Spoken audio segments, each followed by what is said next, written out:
And welcome to Oscar Talks.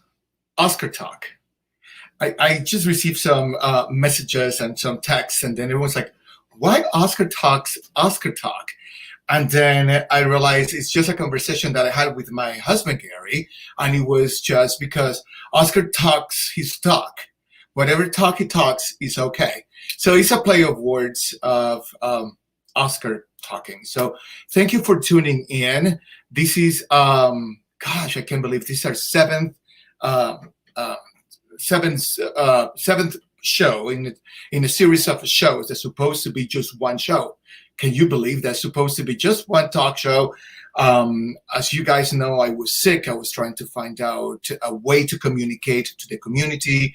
And then my friend Carrie Pena told me about this platform that I'm using today to talk to you.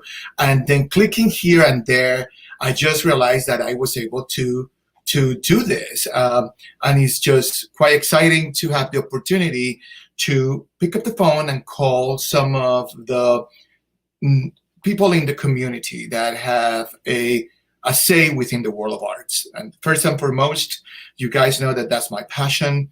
And I wanted to talk to the world of arts. And why to the world of arts? Because right now, all those artists, they are cooped up at home like we all are just going through a tough one. And all these organizations that support the world of arts locally in our city and our state are having a tough time. So I wanted to find out what is happening, what are they doing, what is the forecast, and what is the future. So I have picked up some of the people through the community, picked up the phone. I happen to know them. I'm very blessed that they have said yes. And they have walked with me all these series of shows. So I'm going to show you where are you able to find these podcasts or these shows on the internet. You can find them on my Facebook Live. You can find them on my Facebook portal. You can find them on YouTube.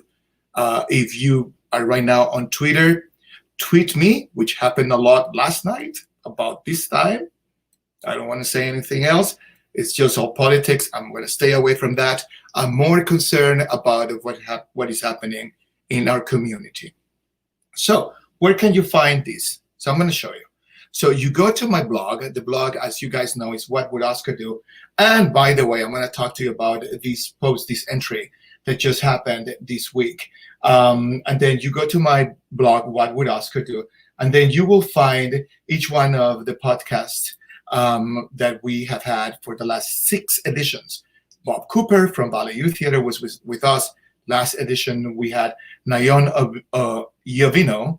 Você fala português? He's from Brazil. And that means if you speak Portuguese in Portuguese, I have that.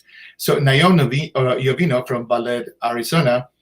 Shout out to Casa Brazil. They're throwing their feijoada, which is their big fundraiser annually. You can click there and find out how to order the feijoada.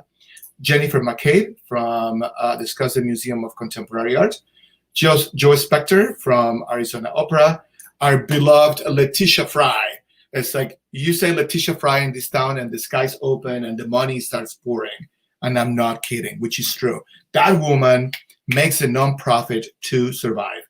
And Paula Nieder-Taylor from Arizona Theater, ATC, Arizona Theater Company, which, by the way, we were with them, my husband and myself, my husband Gary, few minutes ago before getting onto this podcast. And Sean Daniels, who is the artistic director, was just hosting an incredible conversation of what is about to come to Arizona Theater Company. Oh, shout out to my friend Mark Candelaria. I always go back to Mark. Mark is an architect like me. He was wearing a bow tie here, if you can see, because he wanted to honor me. Everyone knows that I love bow ties, a tradition of my family, etc., etc., etc. So you go to whatwouldoscardo.com. But before we go out of this screen, I just want to talk to you about this honor. I was just on the list of the Scottsdale 20 most influential people in the city of Scottsdale. And to me, it's a true honor. I just have to make a quick pause here because some of you know my story. Some of you perhaps don't know my story. It's a very humble one. And I came to this country 22 years ago with 4 bags. 2 of them my books, 2 of them my clothes. I supposed to be here just for a brief 8 months that became a year, that became 22 years later. So I am the true American dream. If I can tell you that I love this country. I love the values this country stands for. I love my community, and the hours and hours that I put on a personal note have no other meaning than say thank you and pay back as the level that I can to a community that received me with open arms. So before I cry and before you cry, we're going to go to what is going to be the schedule for the upcoming days. So this is now a show, a full show. I do all the clicking, all the production. Gary down there. I'm on the 2nd floor. Our office became basically our studio. But I'm going to show you what is about to come. This became a full show, and I'm not kidding. I'm going to be so busy, which I love. I mean, on top of all the stuff for the office and things that I'm doing in the community, as you know. So let's see. What do we have? So upcoming days. October 6th, we're going to be talking to Dorina Bustamante. A lot of you know her. She's a powerhouse and a huge force in this community. And she and I are going to be talking about Noche en Blanco. She is the chairwoman of an event that happens at the Hans Park every year, and is to raise funds for the Hans Park Conservancy. The Hans Park is the park that is right in front of the Burton Bar Library in downtown. And Dorina Bustamante and I are going to be talking about, it's going to be virtual, and I'm going to be one of the hosts. And that night, at the very beginning, I have a very big surprise for you. That's October 6th, next week. October 14th, we're going to have Sean Daniels from Arizona Theater Company, the artistic director. And Sean Daniels is going to talk to us about his life, about what he's planning for Arizona Theater Company, and what he's going to do with that organization, bringing it back to Phoenix, keeping it in Tucson as it is, but just extending a big arm into Phoenix and expanding such a fantastic presence. Of course, everyone is going virtual, so we're going to see what they're planning on doing, and we're going to talk about his life. Then the 21st, we're going to have Craig Baumler, fantastic composer. He worked with Arizona Opera recently for writers of The Purple Sage, which is one of the fantastic operas produced here in Arizona and talks about Arizona history. October 28th, we're going to have David Roche.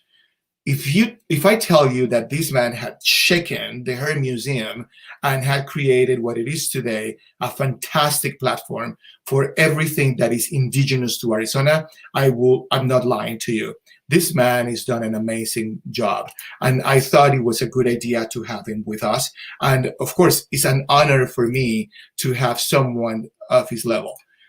Now, we have other special broadcasts. October 6th, but that will be in the morning. We're going to have Tim Rogers. He is the director of Phoenix Art Museum. I have to double check the date. I'll get back to you on this one because I think this is going to be the day before, October 5th. Check with that. But I'm going to have another special broadcast with Sheena Adams, and she's going to be talking to us, or talking to me in this case, and a large group from the Fashion Group International, FGI, which is a wing of the Phoenix Art Museum. And we're going to talk about fashion. We're going to talk about economics of fashion, the business of fashion, what is happening today within the world of fashion, what is going to happen, because now masks are part of the day-to-day to us, so for all of us. So I don't know if you are like me. I am wearing all sorts of masks, all sorts of colors. I received some incredible presents from designers, and it's been a blast, quote unquote, to go out and then pair up with my outfits. Anyway, so tonight is so now you know the schedule, and the schedule will be posted on my social media platforms. We're on 8:11 p.m., which I'm trying to get myself in schedule because we have a long show today, because the person that we have with us, this guest, is dynamic like no other, multicolored like no other. Incredibly resourceful, local, which is not typical in Arizona, because you know people in Arizona, but most of them are not from here. So she's seen Phoenix grow. And this doctor, because that's how I call it, a conversation with the doctor, is going to enlighten us about many things about what she's doing personally, but also many things that she's doing for the community at a great extent. And you are going to love it. I'm telling you, you are going to love it. So, ladies and gentlemen, the multicolor, multifaceted guest for today, Dr. Carol Cooper. Sorry, Dr. Carol Poore. The Coopers were here last week. Dr. Carol Poore. Here we go. Off we go. She's with us, multicolored, Dr. Carol Poore.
So good evening, Doctor. How are you?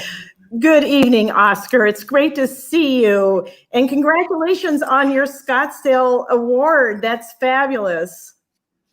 Thank you so much. I was nominated, and then I made it to the 20 most influential people in Scottsdale, which I'm very pleased for that. But wait a minute, when I say multicultural and multicolor, I was not kidding. Look at this background. Jesus Christ, this is fantastic. Congratulations. Look at this. Well, you said colorful, but you really did a deep dive into my Facebook photos. I had no idea you were going to go back that far, but what a fun montage, and congratulations for the show. But yeah, the colorful jacket, I decided to kind of do a tribute to Arizona Opera and Joe Spector, of course, that, you had Joe on the show a few weeks ago, right before we were shut down with COVID. Yeah. I was supposed to be the honorary chair, and you were attending as well, the Arizona Opera Gala, which is a daytime gala. It's kind of an innovative gala, and everything stopped. And so I never had a chance to wear this really cool vintage jacket that I got at Robert Black's, fashioned by Robert Black. It's a vintage jacket, along with these vintage earrings that I will not wear because I thought they'd be a little too much for tonight. You better keep them. The ones that you have are beautiful, but we're going all color tonight because, as you saw from the very beginning of the montage, this is your life. We're going to be talking about all the facets of a person that I consider a treasure to our community. And it's an honor for me to know you and to have you, because you're a trailblazer, and you have been able to move forward so many initiatives. So I'm very, very pleased that you are with us here tonight. So we're going to go into little breaks. So I'm going to walk you through them because I want to know the life of Carol Poore at a great extent, because there are a lot of people watching and they perhaps want to have an inspiration, and you are that, and I'm the conduit and you are the person. So, but before we get into all that, you know that I'm an architect. You know what is happening with the world right now. We have COVID in front of us. It's not an easy situation, and we are all afraid of what is going to happen with the future. How do we go back to the society? What is going to happen with the lobbies of the hotels, the interiors of the houses, the interiors of concert halls, and et cetera, et cetera. I'm going to show you this cut with two options, A or B. And I have asked these to all my guests because I am working on a paper and I need at least 1,500 answers. Before it was 1,000, but I need 1,500 to make it valid. You are a strategist, so you know. So check this cut and tell me at the end which one do you like and why. Okay.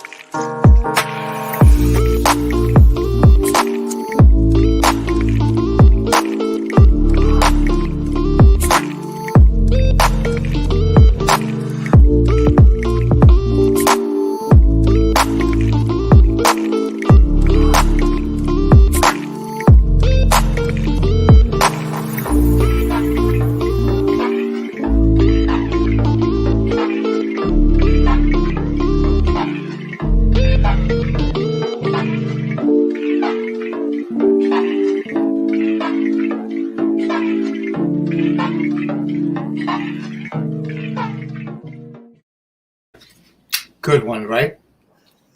That's a tough decision. Yeah. That's a very tough decision. At first, I thought it would be the one with the stripe. That's B, right? That's B, and that's the Hotel Le Cure. That's the name of it. Yes. This is the Hotel Le Cure in Paris, and this is your second option, which is the Plaza Athénée. Well, they're both gorgeous. I think I'm going to go with option B with the stripes. And the reason why, because I love the first one because it's very elegant. It's very open. Mm-hmm. The stripes is still open, but it seems to have more energy. And so I'm leaning toward that, which is not my typical because I'm very traditional. I love the chandeliers. I love, big open traditional hotels, but I'm going to go with that stripe because it seems to have just a little more energetic vibe right now for me, for some reason. Mm-hmm. So that's what I'll pick. Perfect. And thank you for that. That's like the first part of all this conversation, because I need to write that paper and I need to submit it. So thank you for that. But I just wanted to go into steps here. So if you saw the introduction, it was just a very multi-dynamic person, a colorful, multicolor one. So who is Carol Poore? Well, and that's a big question, but I would say first and foremost, I'm purposeful, I am tenacious, and my mission statement, so to speak, or my personal purpose statement is to be a thought leader, helping others find and fulfill their purpose. And so the idea of being innovative is really fun to me, and it's important to me. If somebody tells me that they just don't need my ideas, I can go into a corner and just do busy work, I would dry up and blow away. That is not me. I like to be innovative and also for a purpose. And whether it's helping a company, whether it's helping my sons or my students at Arizona State University, I love the idea of also being purposeful. And the purposeful is always it always has an objective. So I want to show you something where I can share with you about your purpose. This is incredible. This is your new website. Congratulations. And I know that you have a book coming up also that is, like it was an introduction, it's going to be released January 2021. And then this website, it talks about every single facet of this person that we know. And it's funny because at the very beginning, I just said, Carol, can I have you as one of my guests? And you said, yes, let me put together a presentation. That's what a strategist does. So walk me through this new website. We're going to talk about your story on this link, and that tells me about who you are, correct? Well, yes. And I would say, first and foremost, I'm very proud to be a Phoenix native. So I was born and raised in Phoenix, and I went to Hurd School, Hurd being the May Bartlett Hurd, Dwight and May Bartlett Hurd of the Hurd Museum. Well, there's a school on 23rd Avenue in Thomas. And so I grew up right here in Central City, Phoenix, and was very, very proud that it was a very diverse school with people of color, people of all economic backgrounds. And that was really my first entry to living in a diverse community. I grew up that way, so I would never know anything different. And today, Hurd is still around. And so I went to West Phoenix High School. I am a 3-time graduate of Arizona State University. My undergrad was broadcasting and journalism. Got into journalism right after the Watergate scandal, and I'm dating myself here, but watched All the President's Men, and I knew that I had to be an investigative reporter.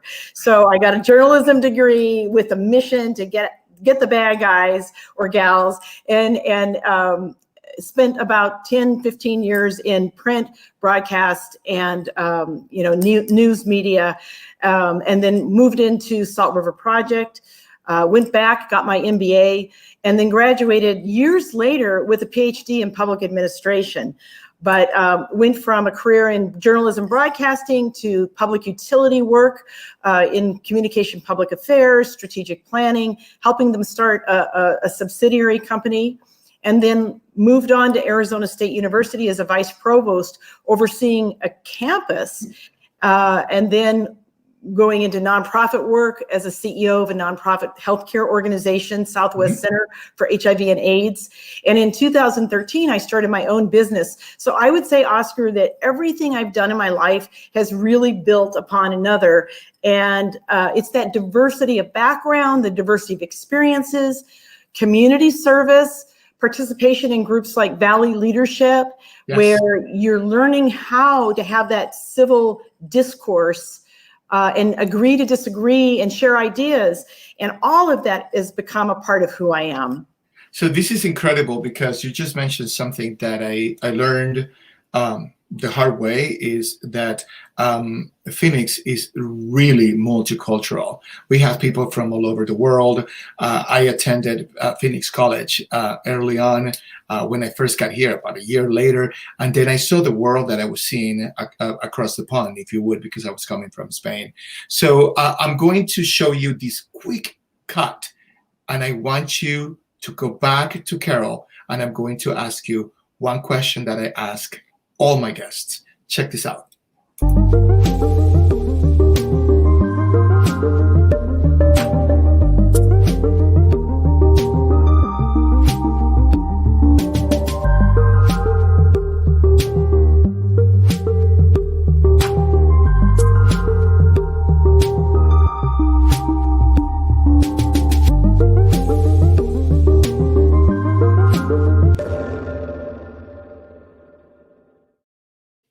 That last photo. Where in the world, Oscar? You really are more of a journalist than I thought you are. Digging deep. I love it. Well, you are such a persona in the community, and we all appreciate of the person of who you are. But I just wanted to walk us through that person that you just saw. You told us about the timeline, but I want to dive deep into your thoughts at that time, all the way to that photo that we just show at the end. Well, my mother was a school teacher. My dad was a self-made real estate person. And I was raised with the belief that I could do whatever, be, whatever I'd wanted to be. Now we know that that is a big statement. Not everybody, can be everything that they want to be, but I was raised with that kind of confidence and encouragement, and education was so important. But I've got to say, one of the things in thinking about this that was monumental for me was piano lessons starting at grade 2. So second grade, all the way through my senior year in high school. And just being able to learn the piano, play in front of my friends once in a while, it gave me the confidence. And this is something about the arts that's so special. It gave me the confidence that I could do something that was really bringing joy to other people. And so that, I think, kept me on a really good path in my younger years when I could have gone different ways. That sense of accomplishment because of those piano lessons. And my mother found the best piano teacher in Phoenix, who she drove me, 10 miles one way, 10 miles the other once a week. And it was such a sacrifice on her part, but that ethos really stayed with me the rest of my life. And I also was able to, in turn, give that to my 2 boys and help them learn piano and other types of, interests. So I think that the arts is so important to building confidence as a young person. And so that was fundamental for me growing up. So if I go back to that picture, to the last picture that I was showing you, or the picture, by the way, that I just think is just so beautiful of you a few years back, and you say, if I want to talk to that person, or if you have this person in front of you, what can you tell to that young Carol Poore? What can you tell her right now, and if you have her face to face for coffee? Right. Well, that was only 5 years ago or so. So, thank you, Oscar, for saying that was young. That's awesome. Let me change the picture then, so that I go back a little further. That's so funny. But, that picture was me wearing another vintage dress. And I love vintage because it's just so fun to be able to go and pick something out and be able to make good use and reuse something that was very special and very fashion oriented, fashionista. So, to be able to show up boldly. And I think that that's been a key in my life. I'm very tenacious. I love to laugh. Matter of fact, that picture gets a lot of laughs from some of my fellow classmates at West Phoenix High School, because you can see where the pom-poms are kind of placed. And I have gotten so much flack over Carol and her pom-poms. So you have no idea. But the question is, this is our youth. This is who we were and where we were at that time. And we were joyful, and we had that moment in life that we enjoy. And everyone sees this picture and they see Carol. But I go back to, because I've seen my pictures when I was young and I was 18, and I can go back and say like, you should have done this, you should have done that. But what can you tell to this Carol? I would say to this Carol, continue to be bold and continue to be tenacious and continue to enjoy life and be joyful and find ways to be joyful. And I think I have, even during these COVID times, it's been difficult for everyone. Mm-hmm. I've been so thankful to have a big writing project, the book you mentioned earlier on strategic impact, to be able to have that, to work in my home office while I'm also trying to get business moving forward as well, of course. Mm-hmm. But in a time that could otherwise be very lonely, to be able to fall back on those skills and those hobbies and those gifts, that is something that was imparted to me young, and it's really helped me as I've moved forward in my adult life. So I know that you have a presentation about your strategic planning. We have a strategist in our office, and I'm telling you, that's one of the biggest presents any company can give to anyone who works at any level in any company. Having a strategist amongst your team, it creates clarity and it makes things a little bit easier. So I know you have the ability to share your screen. Can you do that, Professor or Dr. Poore? I'd love to say doctor. Sure. Can you see the slide now? Not yet. You have to share your screen and I will see it here and it will come on my screen. Oh, okay. Let's see if I can do that. Go here. Down at the little bottom. Oh, yeah. Share screen. Okay, gotcha. Okay. Love it. Okay. Share screen. Here we go. Yeah. So we're here. And then I'm going to go into this PowerPoint and show you. Can you see that? Not yet. See if you can do the share screen. Okay, it's just like, we are all Zoomers for all that I know. That's the only way that I can tell you. It's like, right now, we're all Zoomers. It's like, I see. Okay. I got to hit the share again. Okay. Here. Yes. I think that will do it. Let's see your entire screen. Okay. So we're trying. All right, here, let's do this again. Okay. Share screen. It'll come on my screen so I can see it. Yeah. So now I'm seeing, this. Okay. So I'm just going to say application window. Maybe that's it. Go correct. Chrome tab. No, application. Sorry, guys. You go application. You go directly. So if you have, you say the application. I see. Gotcha. Okay, got it now. Got it. I think we got it. Oh, yeah. Here we go. All right. Well, this reminds me of what we're going through at ASU, and you'll hear about that in just a second. So this is super, super brief. But Oscar asked me to share a few things. And so my business is a strategic planning business, Poore and Associates, and it's built on years of working with organizations in the area of strategic planning. And before I get into any of that, I just wanted you to see I also teach a course a semester in leadership or public policy, public affairs at Arizona State University at the downtown campus. And this semester, ASU has spent millions of dollars to equip its classrooms with cameras so that we can have people that may feel more comfortable staying at home, zooming in, as well as those that really want to be in the classroom. So I'm teaching a group of 24 graduate students, and that's me there with the guest speaker, Kevin Robinson, David Kreider. You see my headgear that we have to wear. And acrylic? This is all acrylic? Right?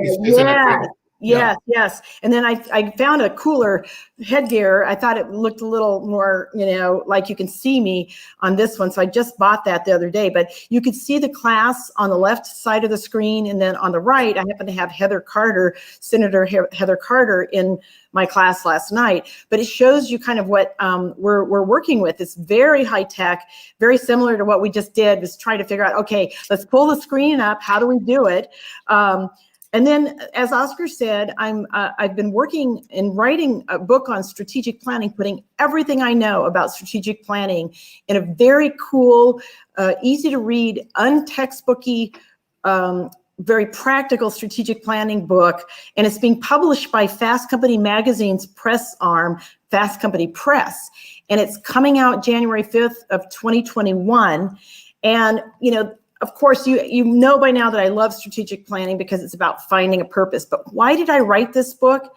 I wrote this book because I saw too many consultants that were charging outrageous fees for smaller businesses or nonprofits, and they would come in, and in some circumstances, there are a lot of good consultants out there. So let's acknowledge that. But many of these strategic planning consultants would just take too much time, would hijack the process, and then get nothing out of it. So I really wanted to put together a book that would be especially useful for either consultants or for nonprofits or smaller companies to be able to take control of their strategic planning process. You're talking to a large group of nonprofits and supporters of nonprofits.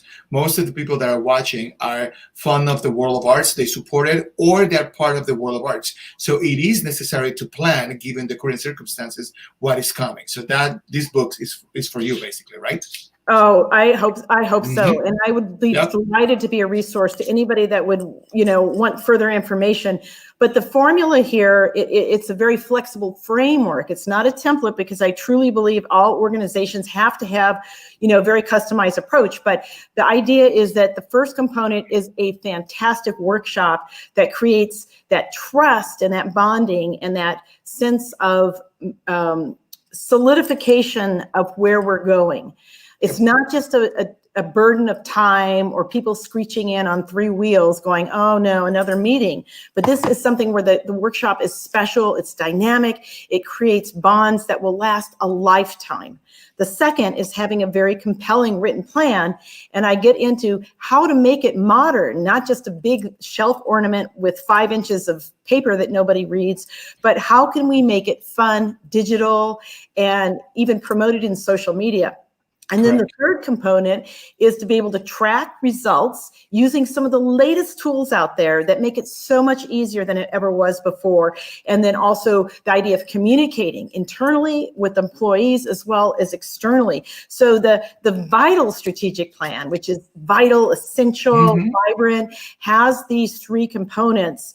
And they're really 4 components when you think of tracking and communication, but I put it in a 3-part framework to make it a little more easy for people to understand. And there are tons of different options of exercises and ways to get to strategy of where we're going and what we want to be great at. So this is just a quick synopsis of just one strategic planning workshop where I went in with a nonprofit. You could see all of the interaction and people having fun, and the activities are essential. They're not wasted time a bit.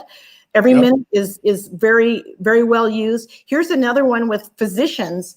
And some of these physicians were a little skeptical about showing up, but when we assigned them teams of homework, all of a sudden everybody was accountable to learn something and bring it back to the group. And it was very, very dynamic, and everyone had a great time, and it resulted in a plan that got implemented.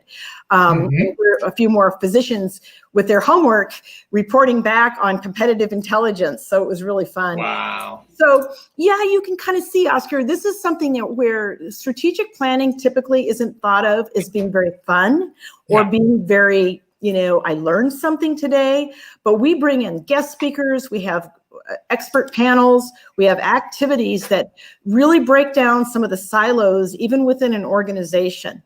And I cannot stress enough how much time it takes to set these things up. You don't just walk into a room, right? Just like your show, there's a lot of preparation. All of the hours you prepared for this show, it's very same thing.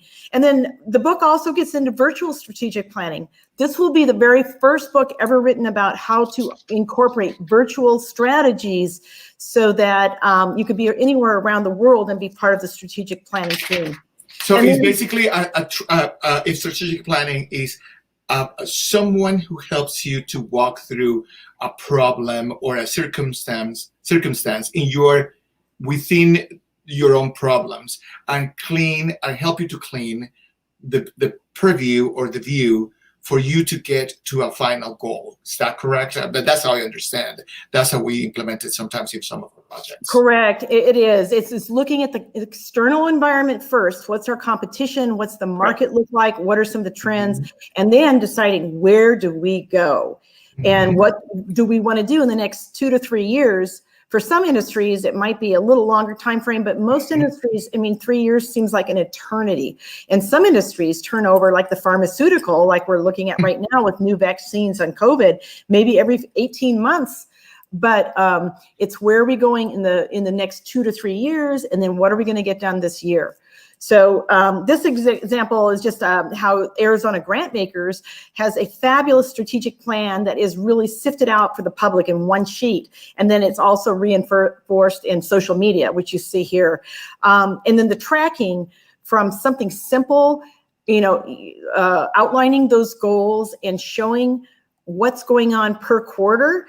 To summarize, and I like to use dashboards, the red, green, and yellow, where it's very visual and you can see if there's progress, as well as communication tools where you can get together with your employees and say, hey, here's the external outreach goal, for example, and here's where we are and here's where we need to go.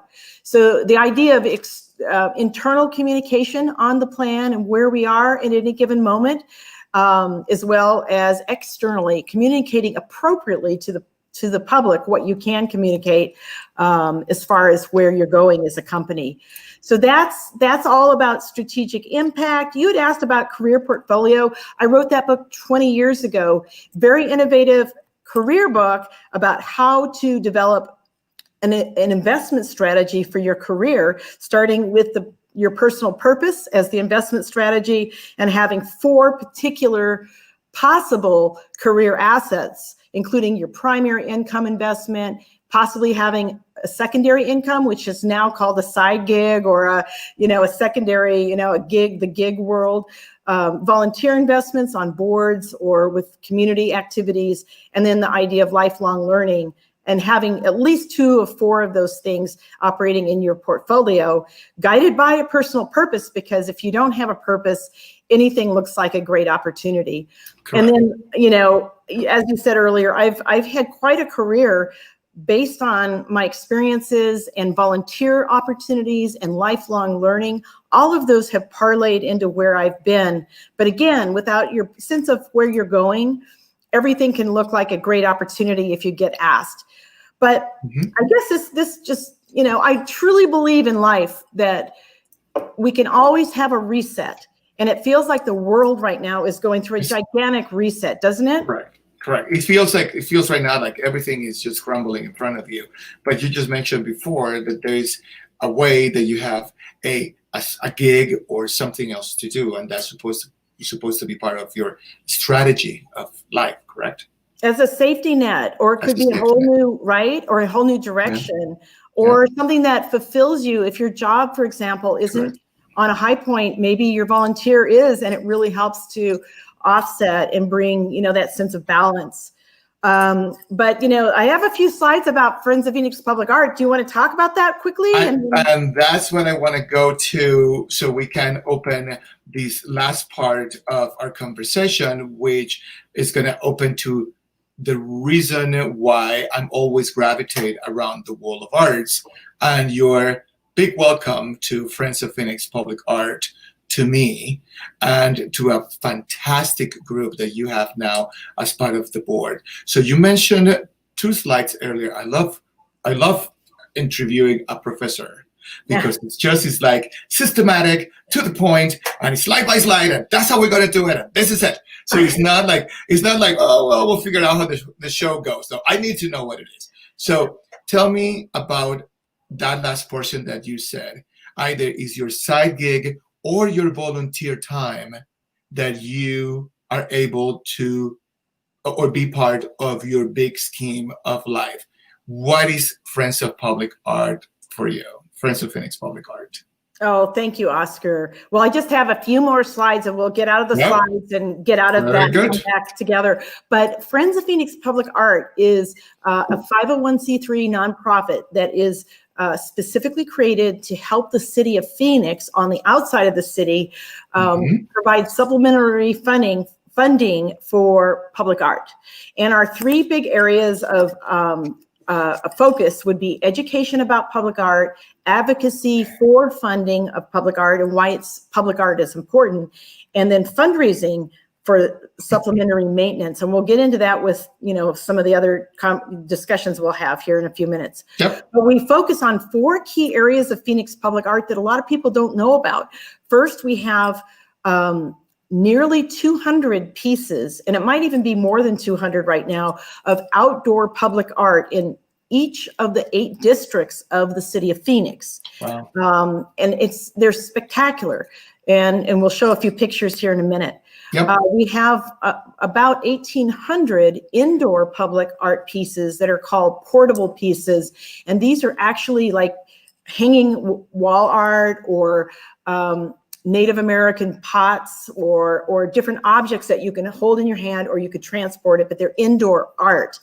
Then we have a fabulous gallery at City Hall. It's a small art gallery that we have installations that showcase our public art.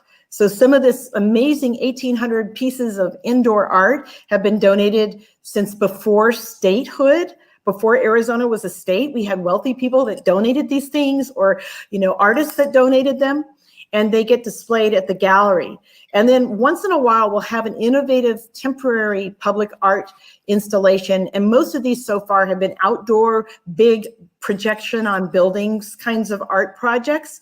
We haven't had one in a while, but those are the 4 areas.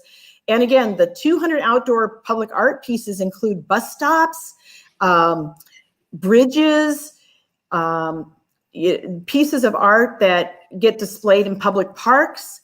That just gives you a sense of some of them right there in the photo I'm sharing, as well as this is Arizona Falls. It's a canal water project that actually has a very beautiful art component to it. Here's a bus stop that has some cool art created by a local artist. And here's another bus stop that's just absolutely gorgeous. And sometimes we drive by these things, we don't notice them. We don't even recognize them as art. Yeah. But all of a sudden, if you're walking around, you're thinking, wow, I never saw that before. And then here's one of my favorites. Her Secret is Patience, which is a very famous, it's in downtown Phoenix at Civic Space Park, right across from the ASU downtown campus. But it's a beautifully lit, it's a net that changes color, right? Yeah. And this net in and of itself costs more than $100,000 to replace about every 5 years as the sun damages it. And it was something that we knew when we had this art piece commissioned, we knew that the net would need to be replaced. But that's one of the things that we do as Friends of Phoenix Public Art is we raise money for this kind of project. It's not just the net, but it's the labor to get up there on huge cranes and to change the net out. So it's the labor part of it. Yeah. And you see there's just a sample of the net, what it looks like. And then a little bit more about the indoor pieces. There's a photo of the gallery at City Hall, which is down at our City of Phoenix City Hall on the ground floor. This is art in the airport. Beautiful flooring. Just absolutely stunning. All the terrazzo floorings at the City of Phoenix airport. That's amazing. Yeah. Yes. And this is our last 2 slides, Oscar. Yes. This one shows actually a restoration. The guy in this picture is restoring a donated piece of art. And you can see from the left, in the middle picture, you see the left and the right side. In the old days when people smoked in offices and stuff, some of the art pieces got a lot of smoke or sun damage. And so the restoration of these pieces is really important to keeping them fresh and keeping them from deteriorating. So that's kind of an interesting thing too. And of course, we have a dedicated group, volunteer board of directors, and you are among those board members, Oscar. So I just want to thank you for your dedication to Friends of Phoenix Public Art and for this opportunity to talk about it. Absolutely, and I love it. You've done an incredible walk through who Carol Poore is, what is Professor doing, where is she going, what is going to happen, and then here's Phoenix Public Art, which I love. But I have to tell you a few things that perhaps you don't know.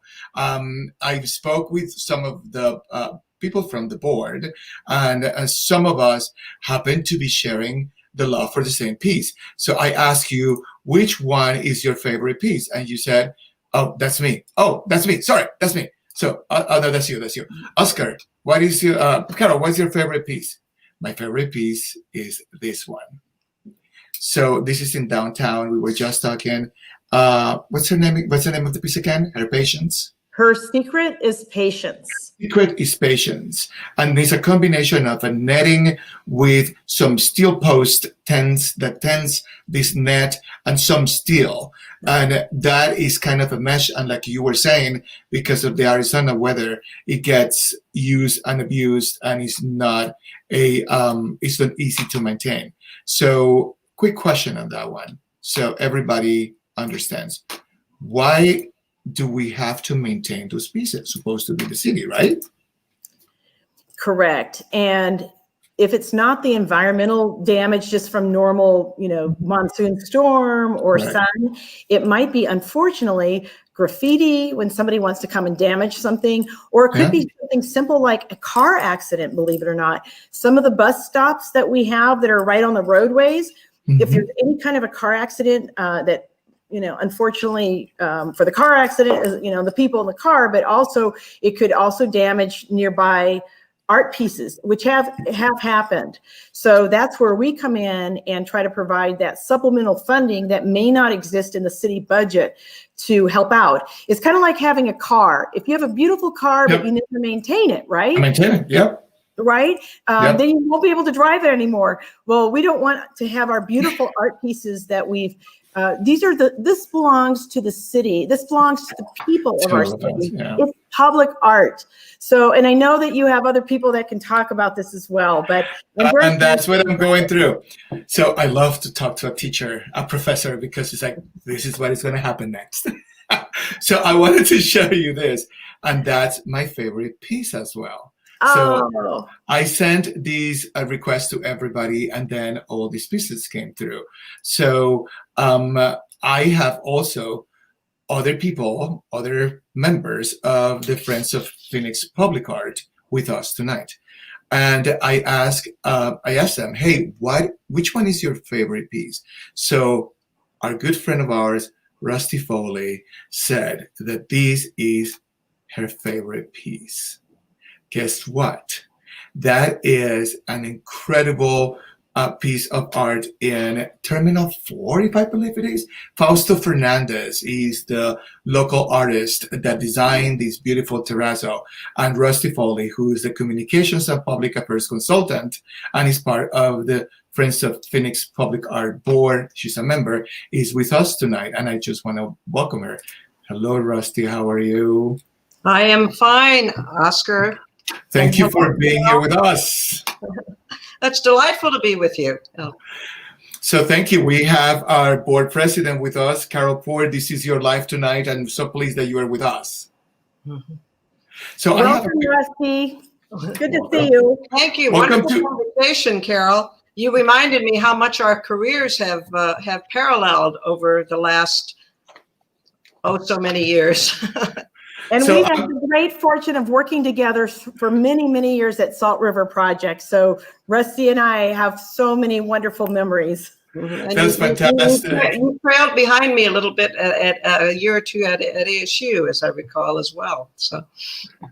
So we have this board member with us, Rusty Foley, who's also an institution in this town and this state. Thank you for all you do and you've done for us and what is about to come. And I just want to ask you a quick question.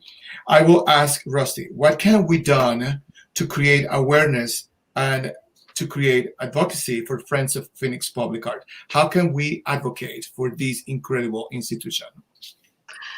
Well, I think that what you're doing tonight is a good way. I think all of us who care about public art need to be telling that story all the time, calling attention to it. As Carol said, sometimes we don't really even recognize that it's there. But I often, when I'm talking about the various artistic resources we have in our community, whether it's theaters or it's public art, I ask people to imagine what would they think of this community if we didn't have these assets? How much would we be be missing? How much emptier and less rich would our lives be without this art?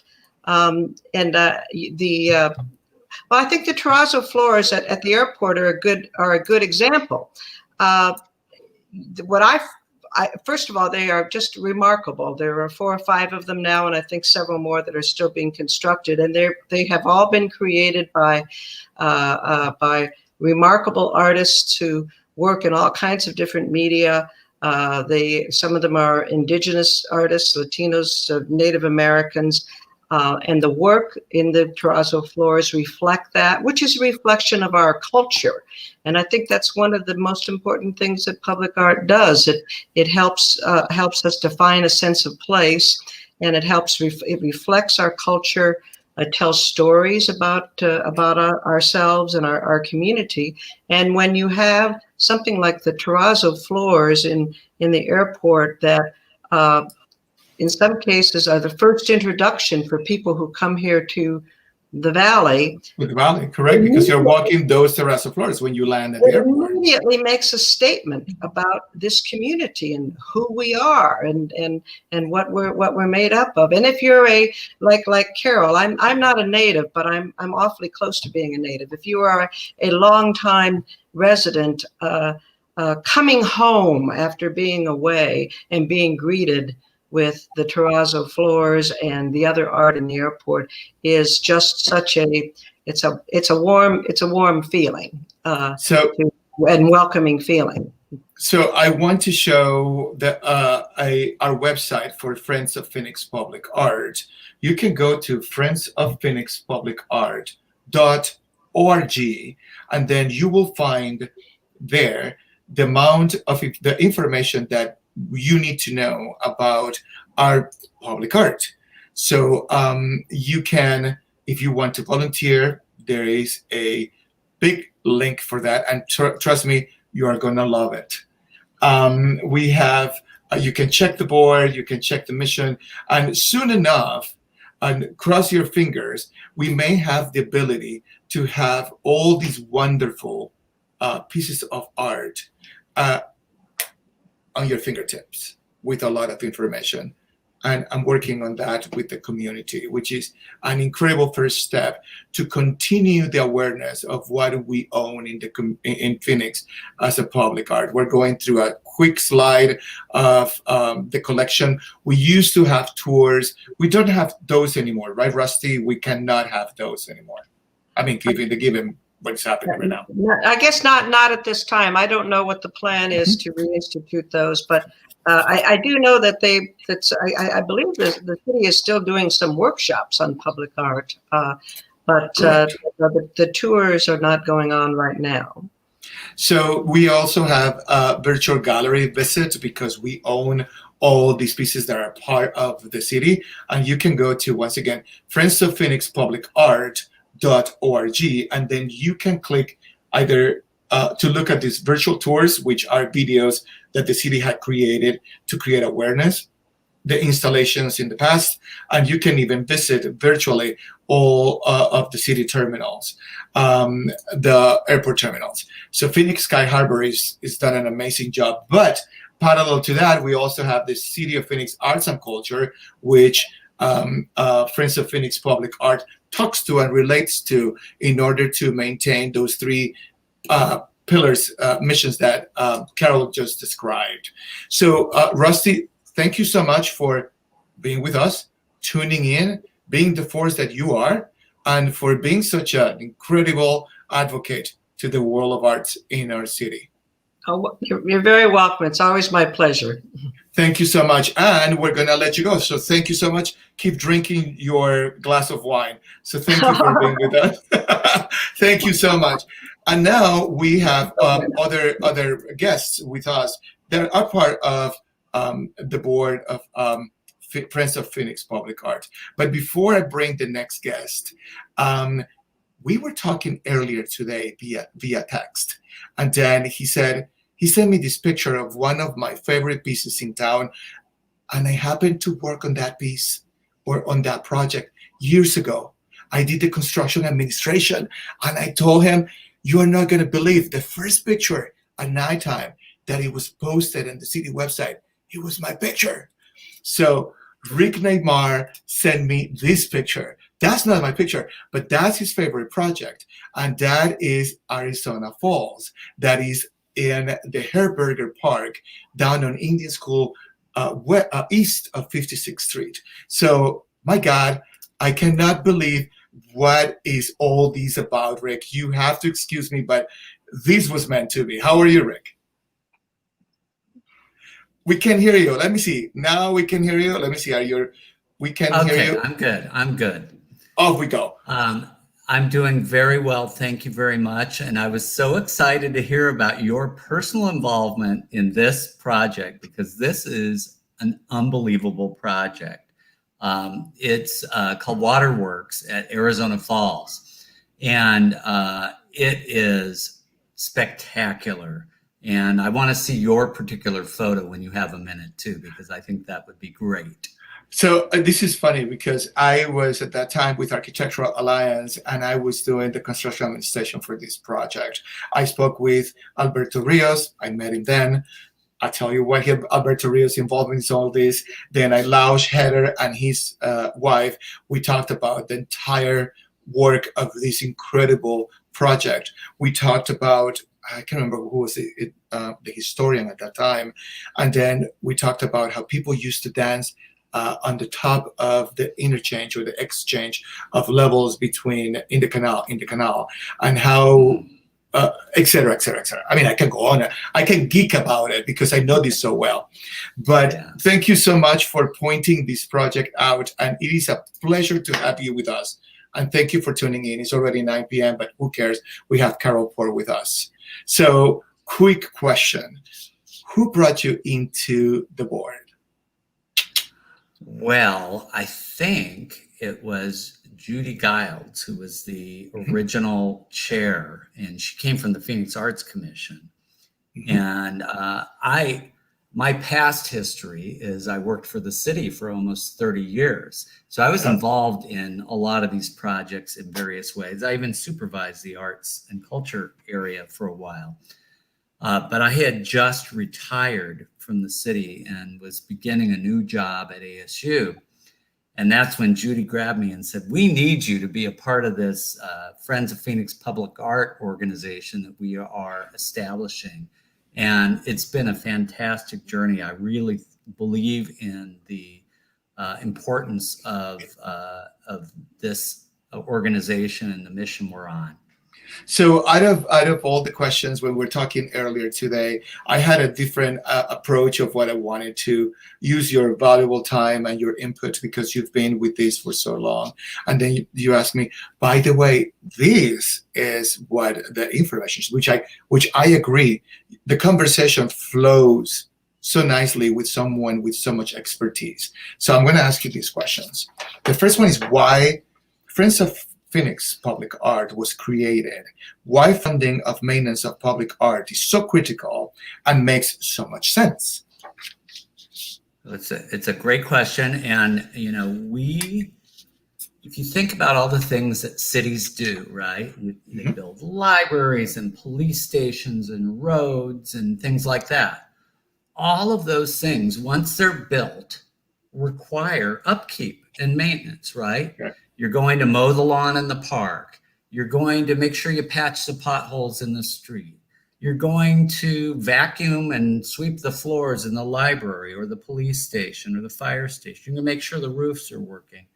So, you know, I think when, you know, Phoenix has this very successful public art program, but I don't think people really spend a lot of time thinking about once you put it out there and, you know, they're exposed to the elements, and Carol talked about car crashes and things like that, graffiti, whatever. Nobody really thought about what does it take to maintain those kinds of things. You'd never build a library and then not pay to, you know, clean the toilets and vacuum the floors, right? Well, the same goes for public art. If you build a sculpture or you do a mural or you do some sort of a piece that has value to the community, it would be a horrible waste of money if you didn't take care of it over time. And so our organization was really focused on how do we make sure that we take care of these things so that they can last for a long time and serve our community?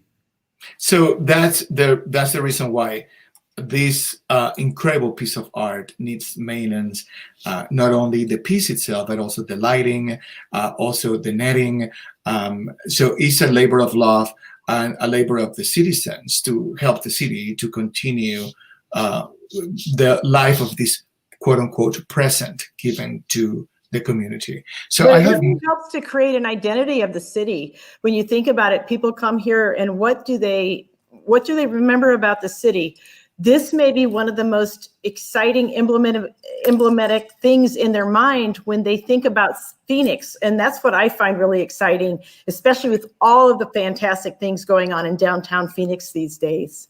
Yeah, exactly. I agree. It's just give us the identity of who we are as a city. But I have Rick just for a few more minutes, and I have one quick question to ask him: how public art was integrated into and makes for more desirable ASU downtown campus. We know that ASU had taken big steps to come to downtown. So walk us through that involvement between ASU and the city of Phoenix in downtown. Sure. Well, the voters of Phoenix decided that they wanted to invest dollars in their last bond program in 2006 in higher education, both for access, revitalization, and creating sort of a community that was more 24/7 in downtown.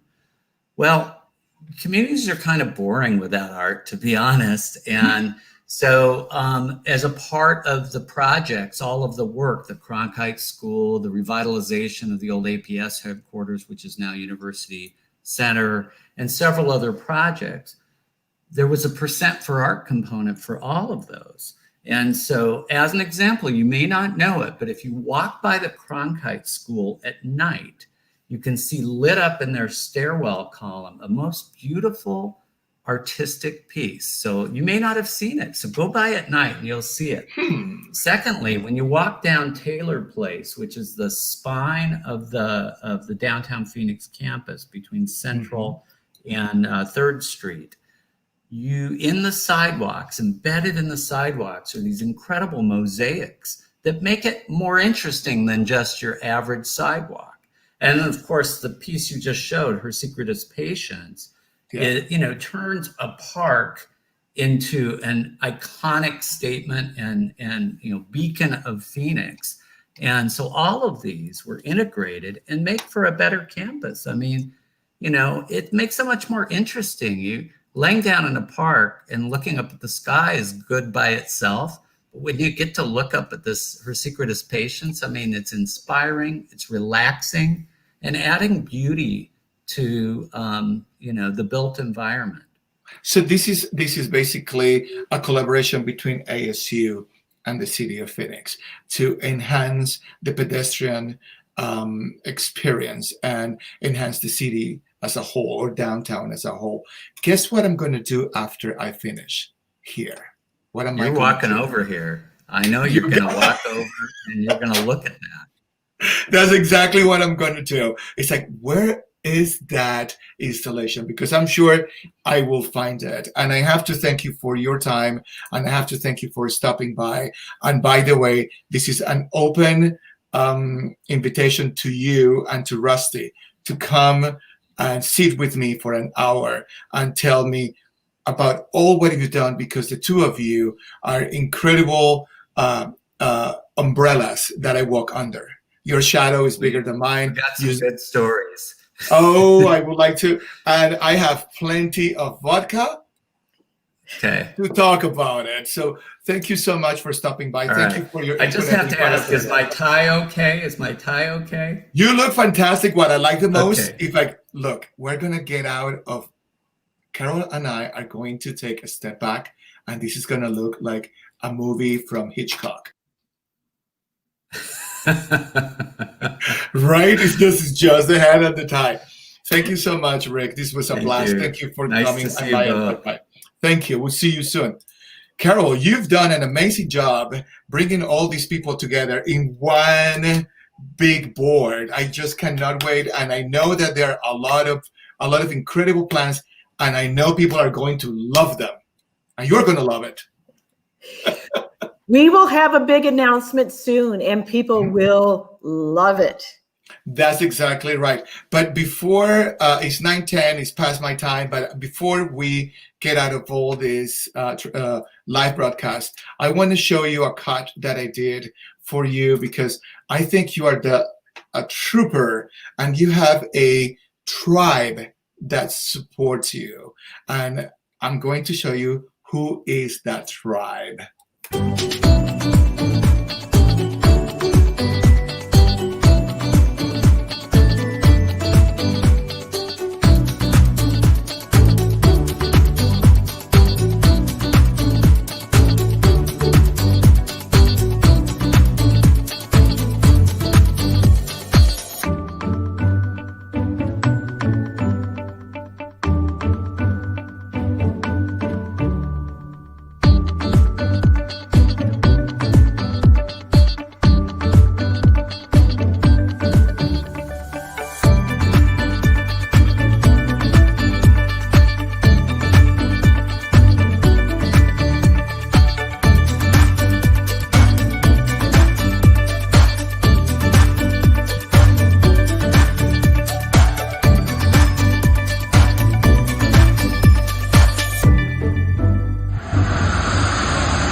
That's a big tribe you have.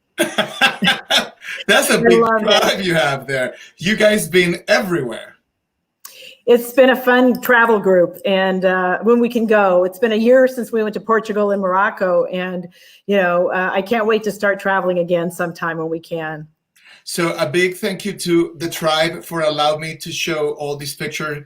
A big thank you to you for spending the last hour and 15 minutes in a conversation about everything Carol Poore. This was a blast. Any final thoughts to people watching and whoever is behind the computer right now or the TV watching? Oscar, it's been an honor being here with you, and thanks for all that you do for our community. And I would just say that art adds such a quality of life to our individual lives, as well as us as a city and as a community. So I thank you for taking the time to focus on art and the quality of life and public art. Thank you.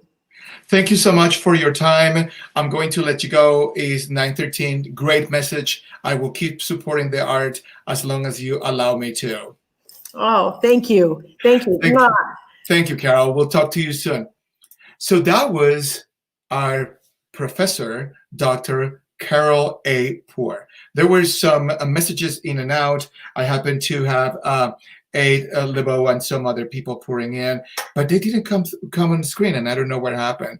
But you will get some information next Wednesday when we meet again, when I do my monologue at the beginning of the live broadcast. But before I let you go, I want to remind you what is going to happen for the schedule of October. If you know any, so this is at the specials. So this is a special broadcast. And I just checked on my schedule. Yeah, Tim Rogers, which is the director of Phoenix Art Museum, will be with us on the 6th. So, and we're going to have, actually, this is Dorina, that will be the 7th. So that's the date that is wrong. Can't believe quality control in this studio, which is me. We're going to be with us, Dorina Bustamante. We're going to talk about Noche en Blanco with an introduction at the monologue of a very important news that Carol Poore and someone else is going to tell us details about. But then we're going to have Dorina Bustamante and some people from the Noche en Blanco team of the celebration. That's the 7th, so that's wrong. The 14th, we're going to have Sean Daniels from Arizona Theater Company, artistic director. October 21st, we're going to have Craig Baumler, fantastic composer, incredible musician. I'm going to ask him to see if he can play something for us. You don't tell that to a composer, but I'm sure he will do. And then David Roche on October 28th from the Hair Museum. And it's going to be incredible to talk to him, because the Hair Museum have changed tremendously, and it's all because of him. He's done an incredible job moving that museum forward. And I want to remind you then our special broadcast on October 6th, which is a Monday, with Tim Rogers from Phoenix Art Museum. The Phoenix Art Museum is opening October 1st. When is that? Tomorrow? I think they're opening with all the COVID guidelines by CDC and other guidelines. On October 22nd, we will have I will have a special with Sheena Adams. That time is about to be confirmed, or I will confirm with you. That was it. A lot of stuff tonight. So I want to say thank you to all of you, because I received so many messages, emails, and congratulations for what I'm doing. But I needed to do it. I love this community. I love the people that make this community. And I think this was what I could do.